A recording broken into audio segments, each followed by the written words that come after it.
Teesta bridge থেকে।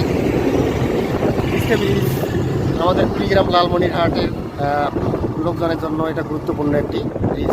যোগাযোগ পথের জন্য আমরা আগে অনেক কষ্ট করেছি।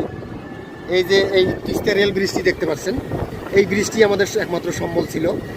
এটি 100 বছর পেরিয়ে গেছে। এটা সেই ব্রিটিশ আমলের ব্রিজ। এই ব্রিজ দিয়ে যখন আমরা পার হতাম, তখন এক সাইডে যখন ট্রেন যাচ্ছিল, তখন বাসগুলো, মোটরসাইকেল বা যে কোনো ধরনের যানবাহন সেখানে দাঁড়িয়েছিল গাড়িগুলো। ট্রেন যাওয়ার পর মানে এক মাথায় গাড়ি আসলে আরেক মাথায় আমাদের অপেক্ষা করতে হতো, অনেক সময় যাইতো।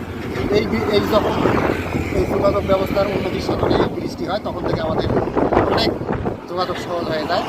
তিস্তা নদী আমরা 1 মিনিটেই পারি। অনেক ভালো মজা লাগে আলহামদুলিল্লাহ। আলহামদুলিল্লাহ।